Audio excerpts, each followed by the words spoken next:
While most ethnic Europeans now celebrate Christmas in one form or another, either according to the Julian or Gregorian date, the origins of most elements of the Christmas celebration do not have their origin in Christianity. Flying reindeer and elves are hardly Christian after all, but even the date may not be of Christian origin.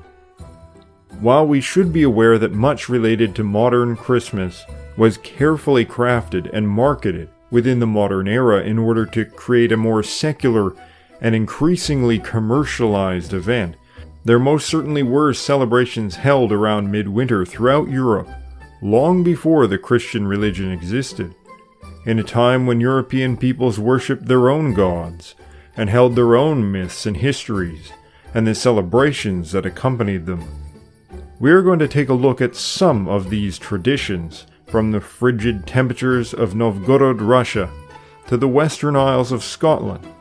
We will unwrap clues that may just gift us with greater insight into the customs of our ancient past and our Christmas before Christ.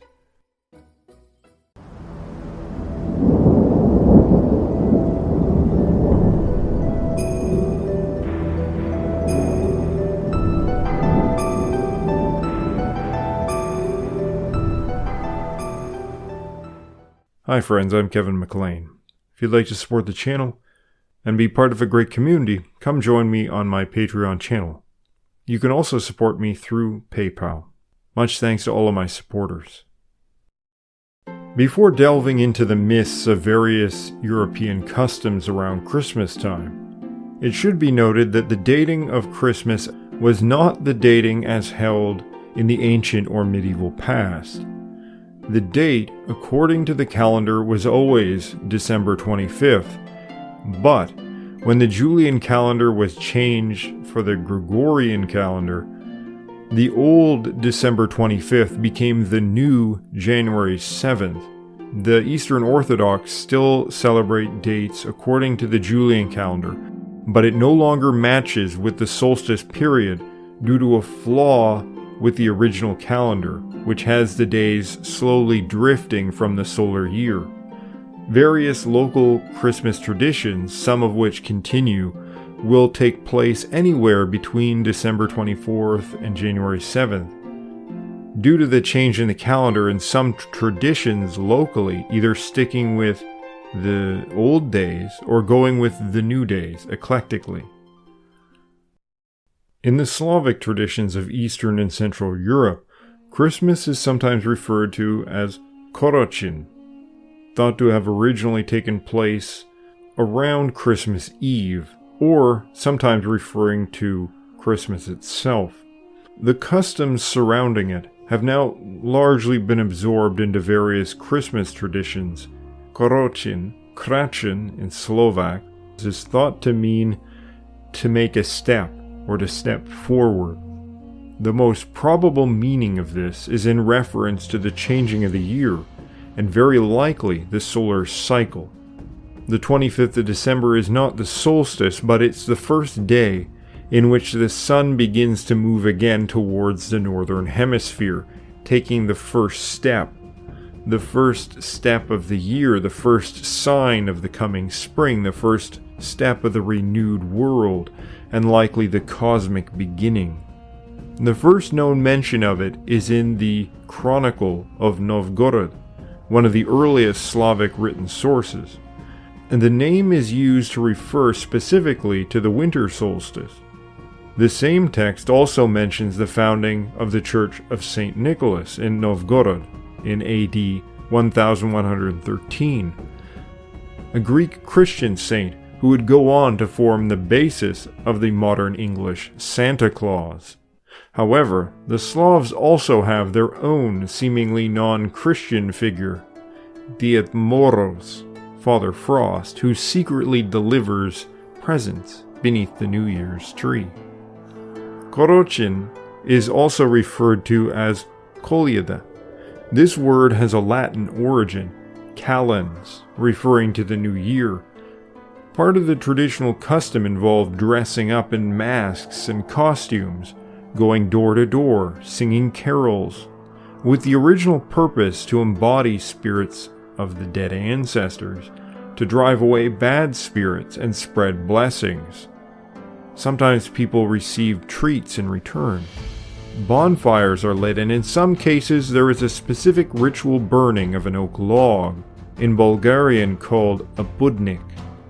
A tree, ideally an oak, is felled on the morning of Christmas Eve and is burnt that night. The log is believed to hold powers of healing and prosperity, and the ashes are kept and spread on fields in the spring to increase crops. Akin to Halloween, the day is also associated with the dead. At least in some places in the past, the location of the Korochin bonfire was a graveyard. The spirits of the ancestors were venerated on the day, with the fire to honor and warm them, and a feast shared with them. Individual fires or candles were lit or placed by the grave sites of ancestors with the general belief that the dead were more easily contacted during this period. The same idea can even be found in the famous Charles Dickens' A Christmas Carol, about one man's interaction with spirits on Christmas Eve.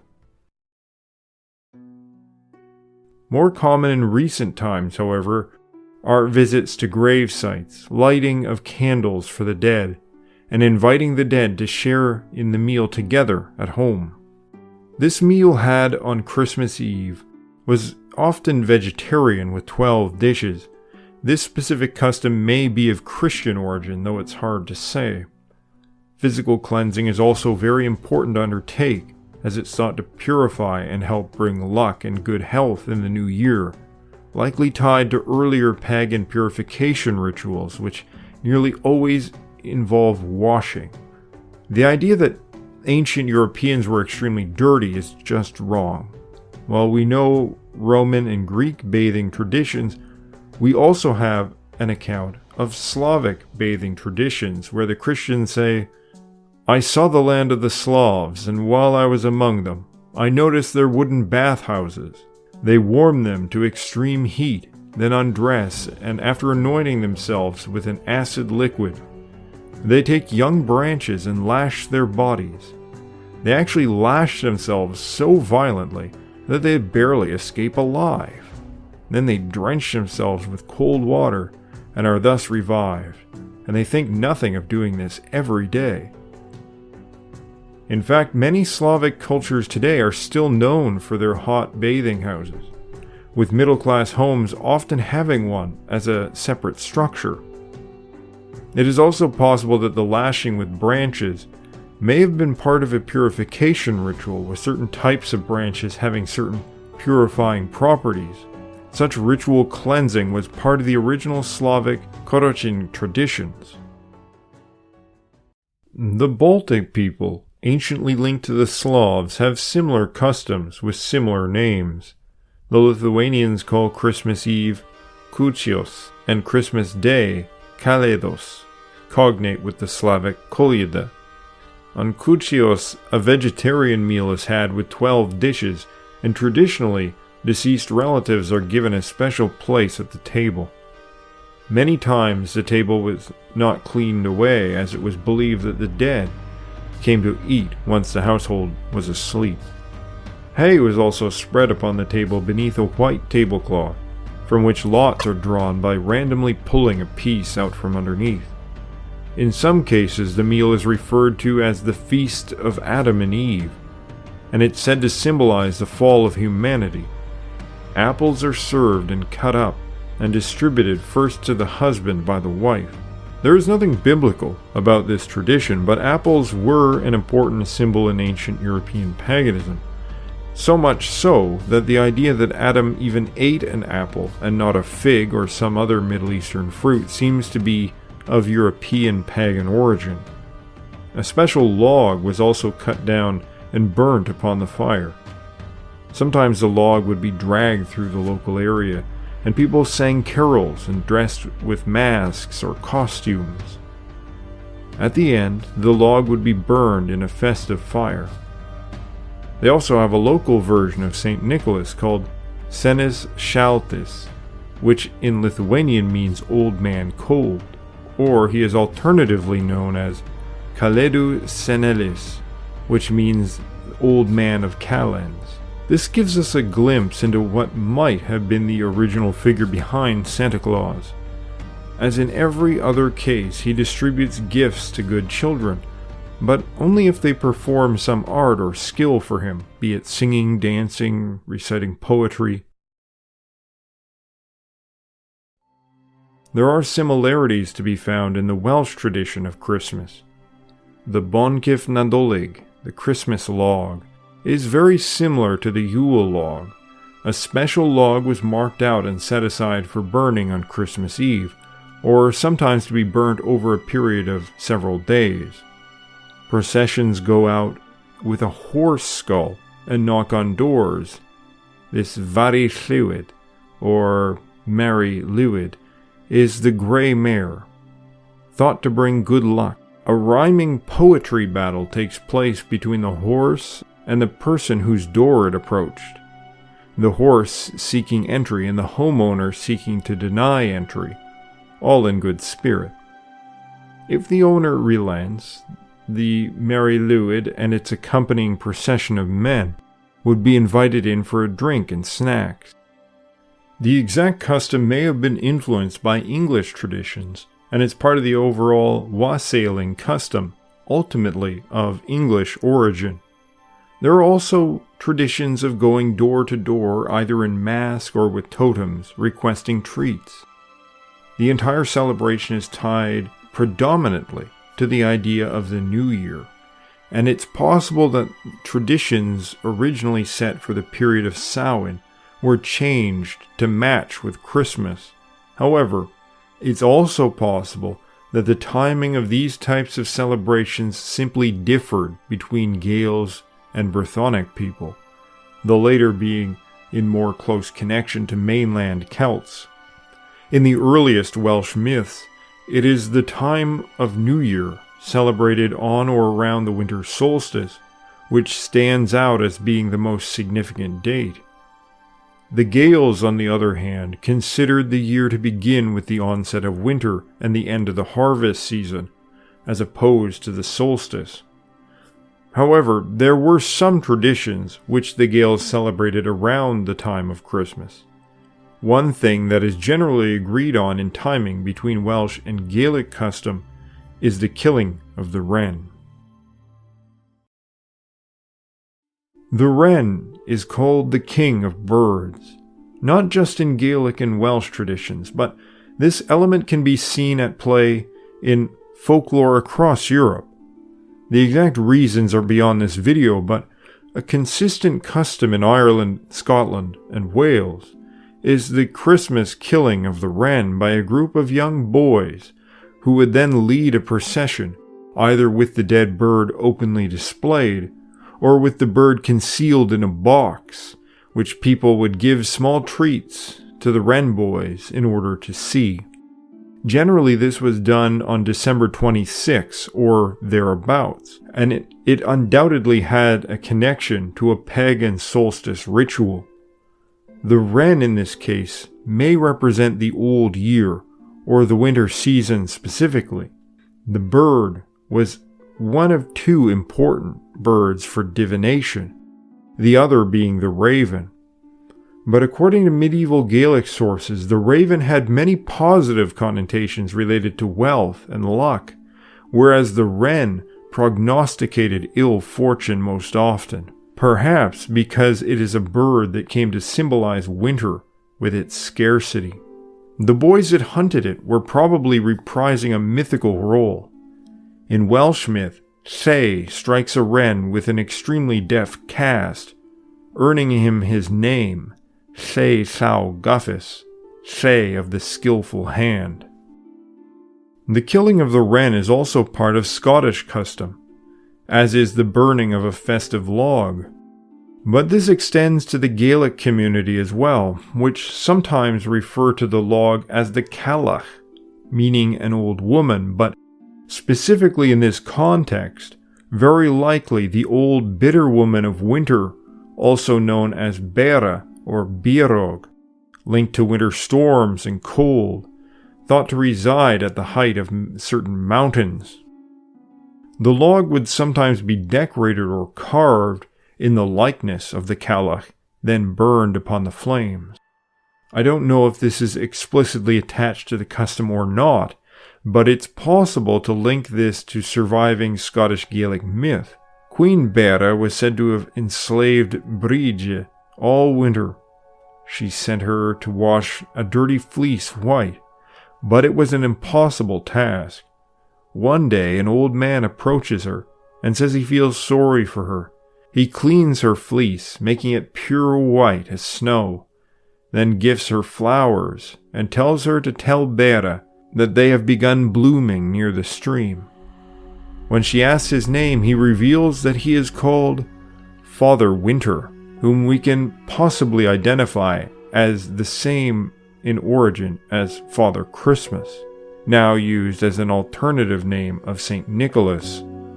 The log in the Gaelic tradition, to some at least, symbolized the burning of the terrible goddess of the dark half of the year in order to bring on the spring. From the Cromwell period until the 19th century, Christmas was effectively banned in Scotland, and thus a lot of the customs that became attached to Christmas in other places remained attached instead to New Year's. For Cromwell and other militant Protestants, Christmas, or Yule as they correctly called it, was fundamentally pagan in origin, and of course, they were right.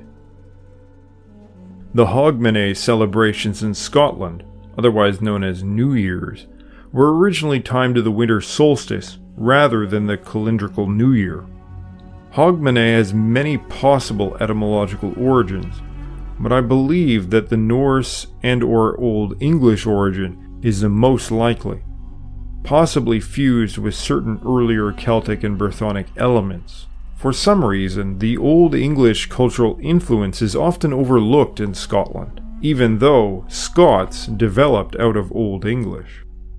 The name Hogmanay is thought to derive from an incantation that calls on elves to banish the trolls, with Hogmanay coming from an earlier Old English Hogmen, or Icelandic Haugmen, meaning hillmen, a term to refer to elves or fairies of the mounds.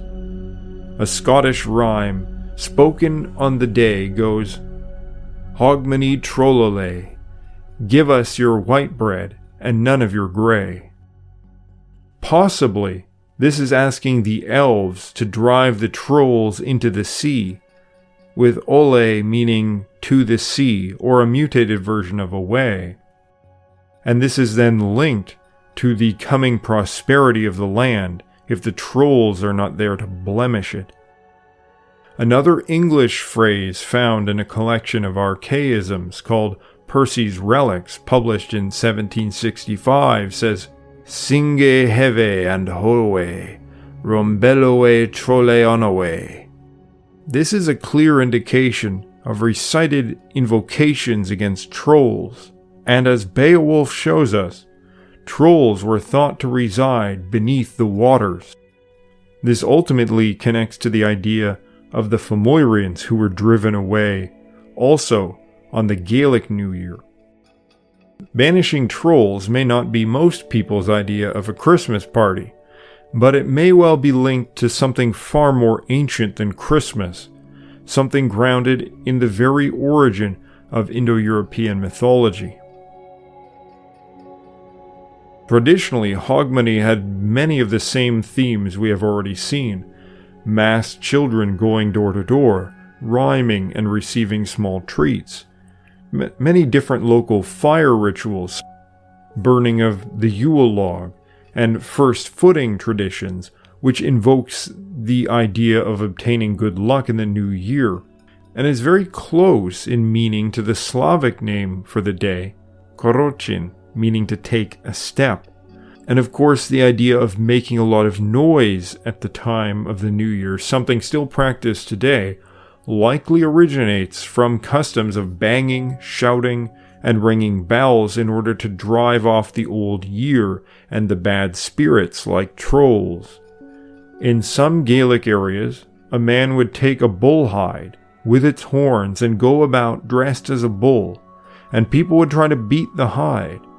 The man cow would circle the houses sunwise, banging on them, and getting the people to come out, singing a song about beating the Cailleach, again with the figure of the Cailleach representing the old year and winter.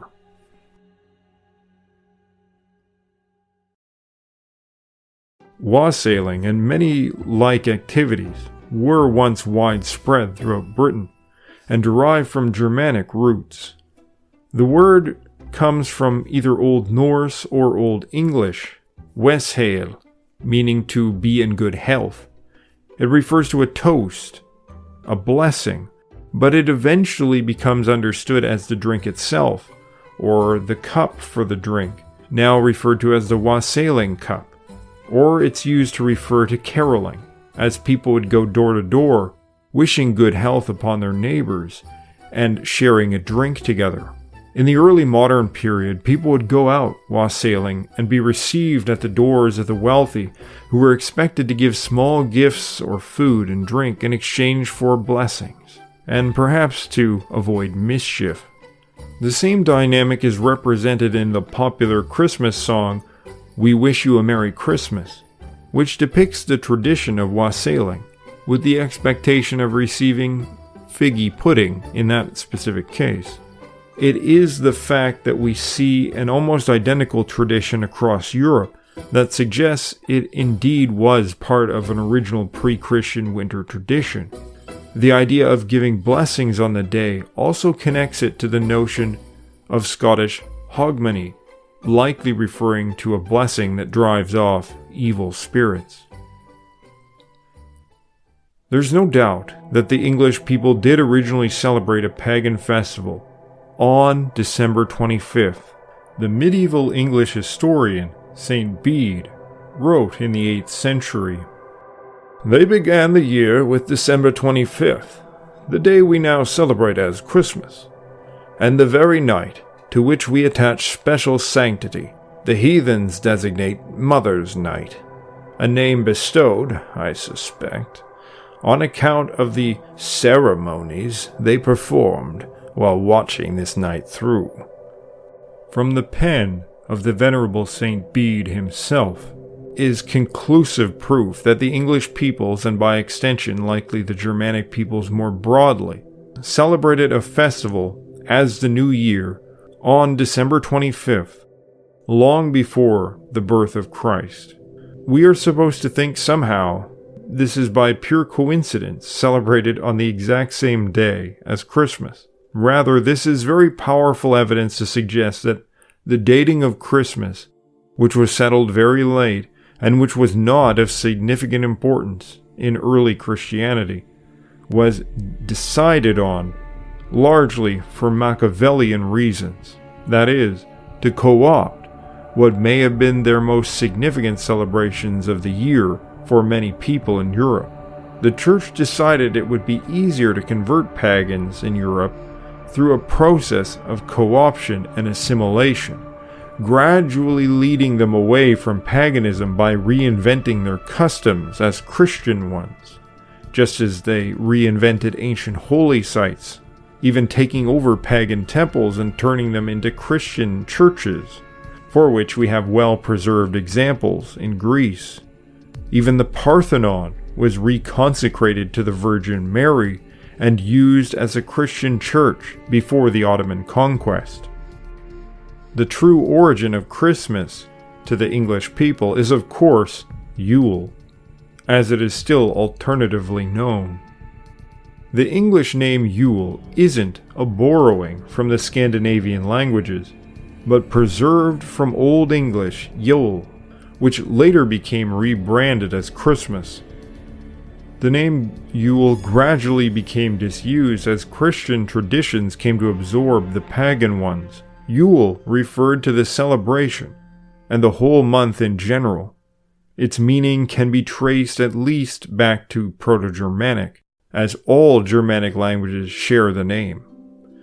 Some have suggested that its Proto-Indo-European stem is yik, referring to a joke or play. Indeed, there are elements of this found in things like wassailing, but the etymology is not certain.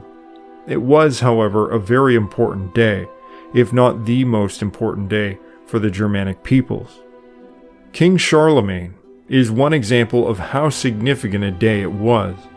Out of all the days that he could have chosen, it was Yule, or Christmas Day, when he chose to be crowned the Holy Roman Emperor. At that time, Christmas was not a significant day to the Christian religion.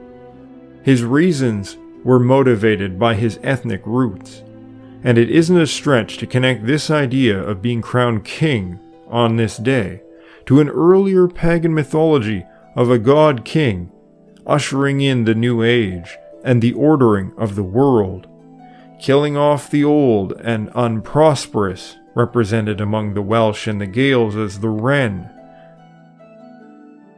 It was the strong influence of more northern European peoples upon the later development of the church that increased the significance of Christmas within Christianity itself, as it worked to absorb different local European traditions like Korochin, Yule, Saturnalia. The process, however, was never finalized.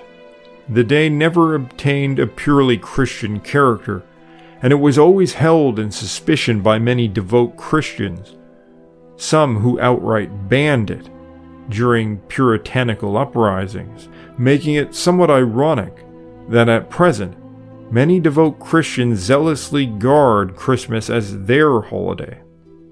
The truth is that Yule was celebrated before Christmas, on the same day, and whatever Christian customs or reinterpretations are now associated with it developed from attempts to Christianize what was in origin and what still largely remains a pagan celebration.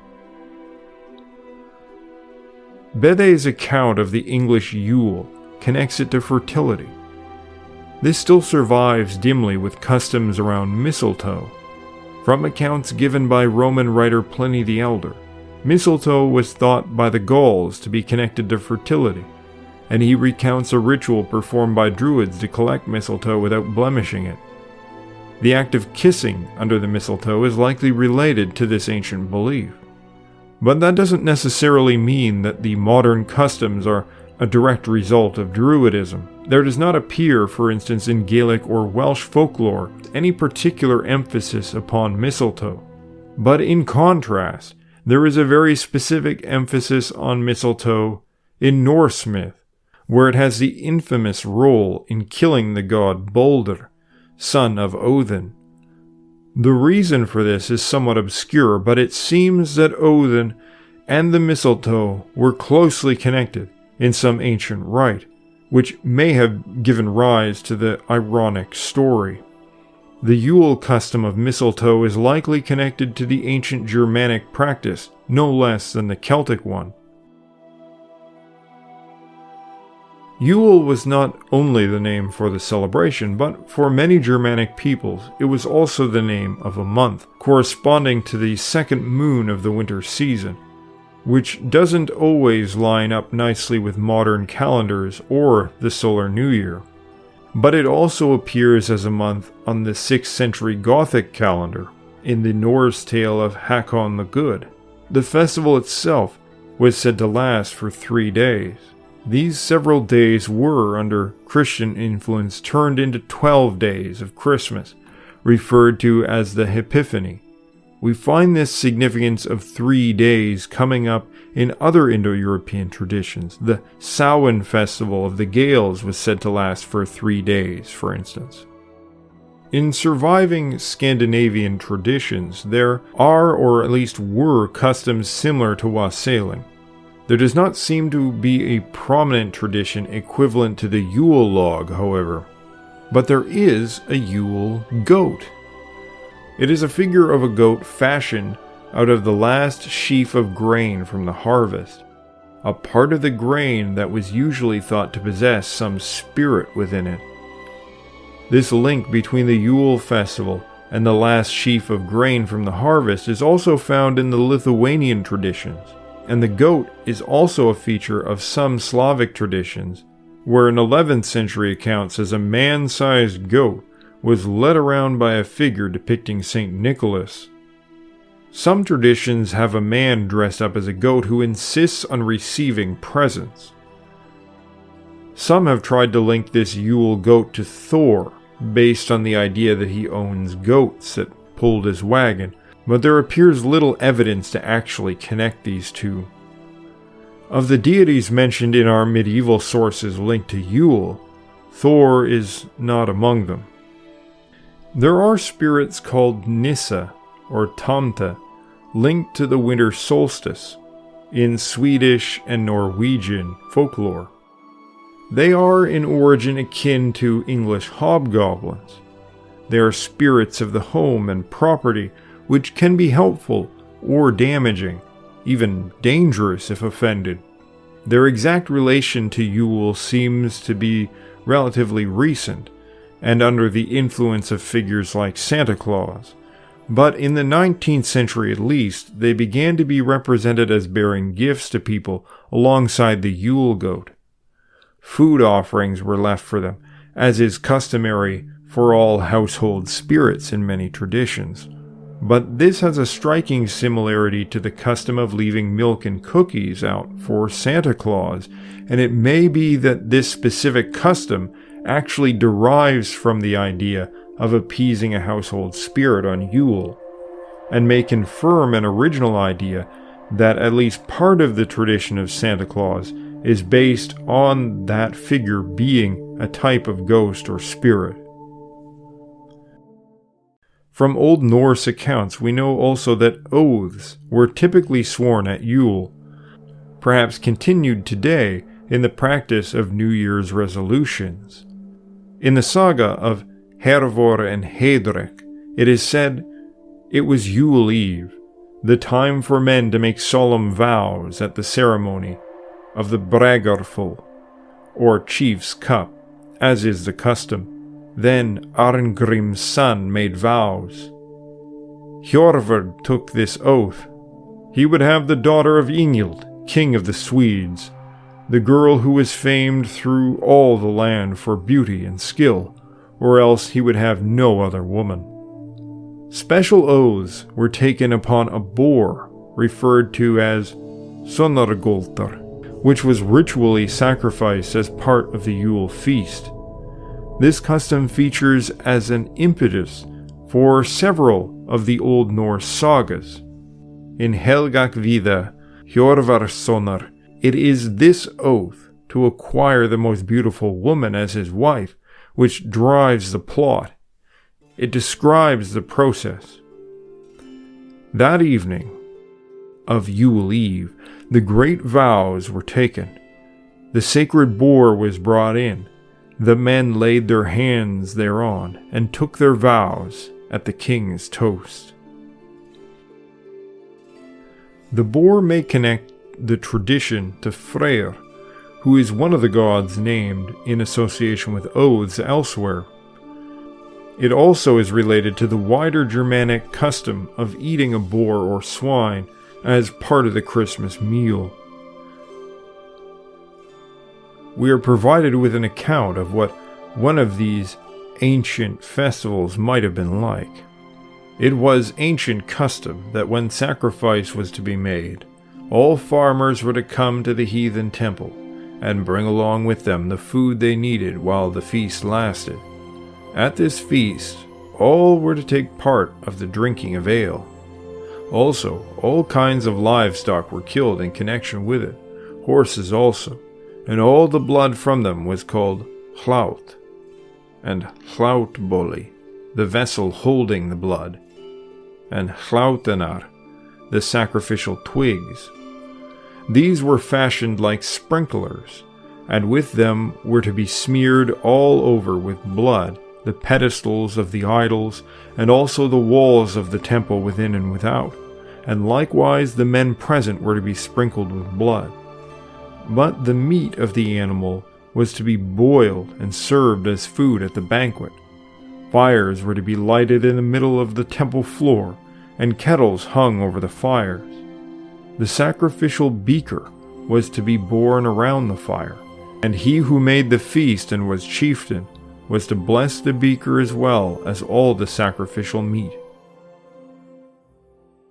So in pre-Christian times, great feasts were hosted like this at pagan temples, and local farmers would come with animals to sacrifice, to eat, and as was mandatory, drink plenty of ale. Special Yule ale was made for the purpose, something which the English wassailing tradition likely preserves. Drinking was done in honor of the gods. Odin in particular was toasted, but so too were Njordr and Freyr.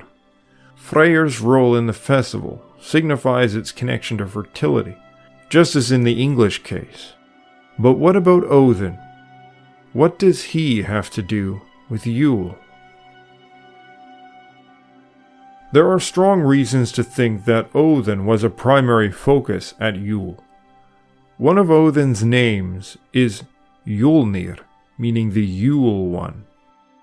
Myths connect him, perhaps ironically, to the mistletoe responsible for slaying his son. The period is also connected to the dead, and to the wild hunt in Germany, England, and Scandinavia. It is a procession of spirits of the dead, sometimes called hunters, other times an army. The leader of this host is often identified as Odin or Woden.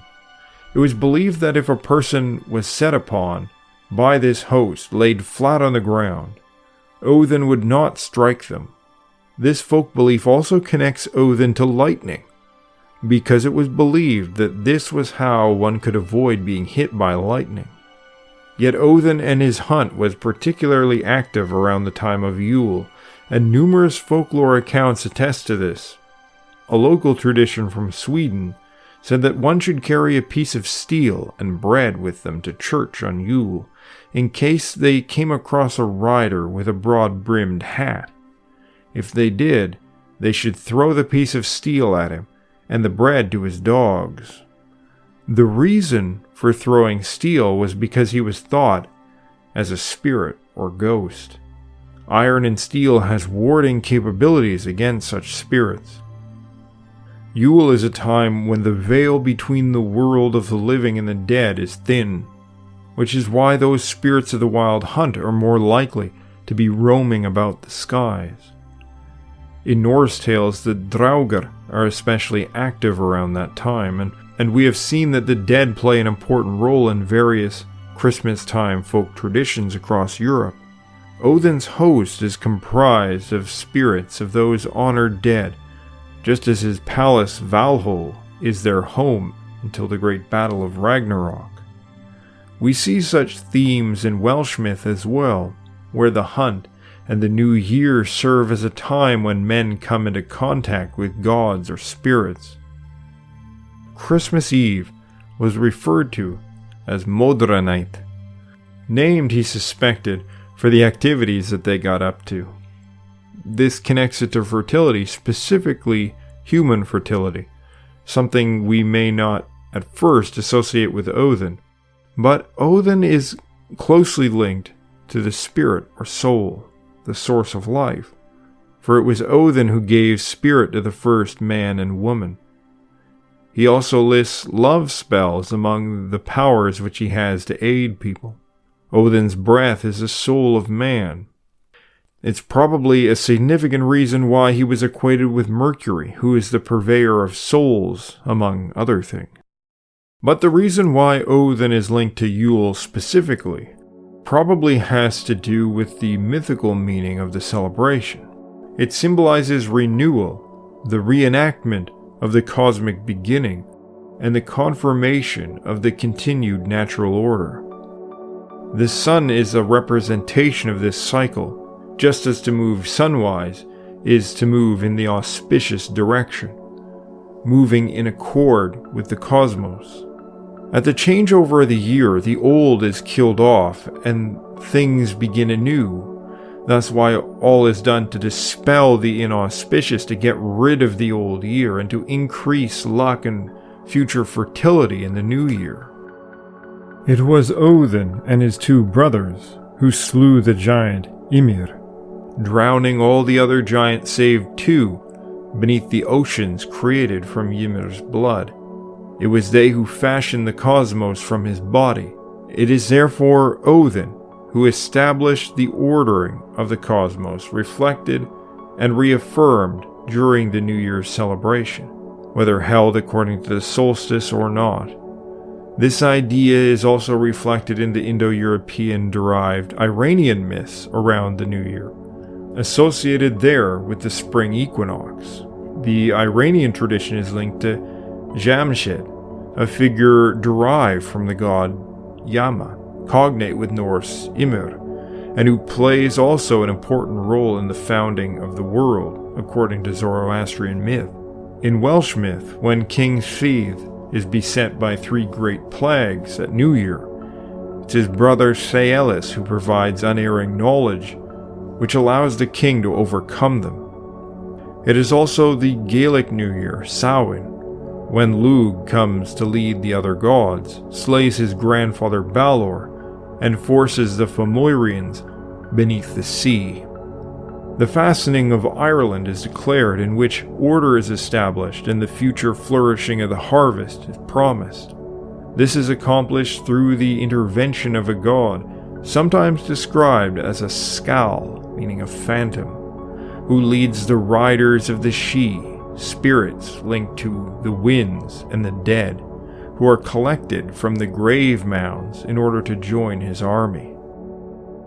Simply put, the Gaelic myth of the Second Battle of Magturid is ultimately referring to the same order-establishing event as described in Norse myth, and shares numerous similarities.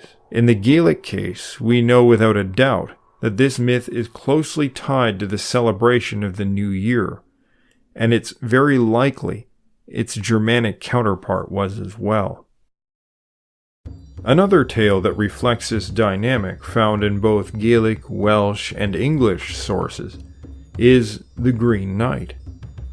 On New Year's, Sir Gawain must cut the head off the Green Knight, but the following year he must receive the blow himself. As I point out in the video I did covering this topic in some detail, Sir Gawain is linked by genealogy to Lugh, possibly as his son. There is a nearly identical tale in Irish, where Cuchulainn, the son of Lugh, must strike the head from Curoi, and then receive the strike in turn. Many believe that this is a representation of the changing over of the year. The old year is killed off, replaced by the new, which then must be replaced the following year. The slaying of Say and his revenge upon Gronu may also reflect this seasonal dynamic, especially as in all 3 cases there is some connection to trees. We might also see a possible example of this myth in the depiction of Essos from Gaul, striking down the tree with 3 cranes. The name Gronu or Gronwy means crane. Various traditions of rhyming to gain access to a person's home, blessing to drive off bad spirits, one kind figure giving gifts while another mean figure takes, sweeping or scaring off the old year and welcoming the new, the killing of the wren, driving trolls into the sea, are all reflections of this idea of the cosmic renewal that's attached to the annual cycle and the myth of the primordial beginning, the establishment of the order of the gods. This, to my understanding, is the symbolic meaning behind the Indo-European celebrations of the New Year, whatever the exact timing that different groups settled on. And it is the original meaning of the Christmas time celebration that exists in much of Europe. This isn't materialistic sun worship. In many cases, the New Year festival was not tied to the sun specifically, but the sun often serves as a symbol of the entire cosmic order. But the question I think that lingers most with people, and which we have no choice but to address, is who is Santa Claus? This figure has become the main symbol of Christmas in modern times, but it certainly was not always so. It also differs from country to country. In many Central and Eastern European countries, the figure of St. Nicholas actually comes around in early December, weeks before Christmas. But there is certainly something that reeks of paganism about St. Nicholas, even in Orthodox Christian countries. The Netherlands is the origin for the English name Santa Claus. Really just means St. Nicholas. So Santa Claus is really just an English pronunciation of a Dutch nickname for St. Nicholas. Now, of course, the Netherlands has become unjustly smeared for their Christmas traditions involving Swarthy Pete. In its origin, the tradition may have had nothing to do with slavery or even black people. To understand this, we only need to look at nearby countries and their traditions. In Czechia, Mikolos goes about with a cohort, distributing small gifts such as candies to children. However, he travels in the company of a black-faced demon, who terrifies the children with threats that if they're not good, he will grab them up in his sack and drag them down to hell. This figure is the same known in Germany as Krampus, also represented by a black-faced person wearing some costume. Now, these figures often are also dressed up as demons or monsters, and so it distracts people from the fact that they are wearing blackface, but they generally do also wear blackface. Such a figure also accompanies Saint Nick through parts of the Balkans and elsewhere. Even as far as Iran, there is a figure of Amu Noruz, Uncle New Year, who distributes small treats and tells children stories, but travels in the company of a black-faced sidekick who is mean and demands gifts from children. It is very likely that these traditions go back to an original mythology where the black-faced person is intended to represent a dangerous ghost or demon, but one which has been put under the control of the figure that's representing the new year. The giving figure is the physical representation of the new year, which is going to be bountiful. This is even represented in the Green Knight, where the knight is obviously an underworld figure with green skin. In the Gaelic example, the challenger is described as hurlish, hideous. He's a giant with skin like bark.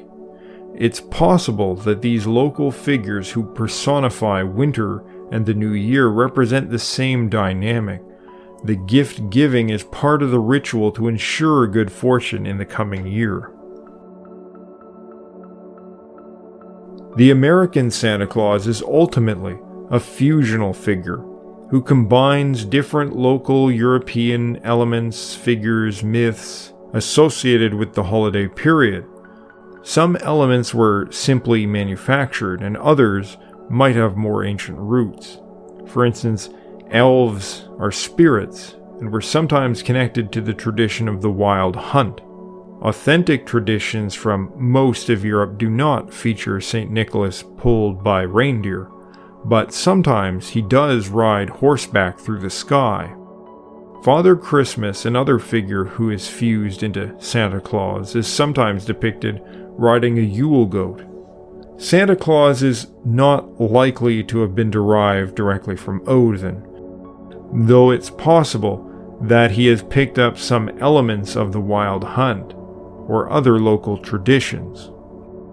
However, the idea of Father Christmas, perhaps originally Father Yule, is genuinely ancient, given the amount of overlap in themes and the number of different but similar features found in most of Europe. He is the personification of the spirit of the season and the festival itself, and of the new year to come. This idea is even present and is in fact the foundation of the story of A Christmas Carol by Charles Dickens. He encounters the spirit of Christmas past, Christmas present, and Christmas yet to come. And they take him on a journey back in time and to see what's going on now and to see what will happen in the future. These ghosts of Christmas are a kind of triplified version of a more traditional idea of what this figure of Father Christmas really is. Now, not everything in A Christmas Carol is authentic Yule traditions, but the expression of this idea of the ghost of Christmas is much closer to the idea of what and how people in the past would have thought about this figure. And it even sort of correctly represents how the figure acts upon a person, because the ghost causes Ebenezer Scrooge to think and feel certain ways, which then changes his behavior and causes him to be the one to give, which is really what the idea of Santa Claus causes people to do even today. We have very many traditions across Europe linked directly to this figure, and generally they call him Father Christmas, Grandfather Frost, Old Man Cold, and we should accept that this is actually his identity. And of course, he is very real. We all have an idea about what he is like. He can influence how we think, what we do, how we act. Father Christmas is first attested in English in 1435, but almost certainly he existed before even this, likely going back to a pagan deity of the Yule season. In Russian folklore, Father Frost, the king of winter, gives gifts to the good, but punishes the wicked. All the pine and the fir trees are said to be his possessions. Father Christmas represents the custom and traditions of the time he governs over, but at the same time promotes the continuation of those things through his identity. Anyone who has told a child about him, or who has put on a costume and role-played this, has engaged in his manifestation. So Christmas is really pagan. Santa Claus is real, and no, reindeer don't really fly, but spirit horses do. So let's continue to dig deep into our roots and manifest the spirit of Yule, the spirit of the new year, and the wonderful winter season that kids love and so many adults pretend to hate. Now, if you found this video interesting, please like, subscribe, and consider supporting me on Patreon or sending a donation through PayPal. Thank you all for listening, and as always, stand tall.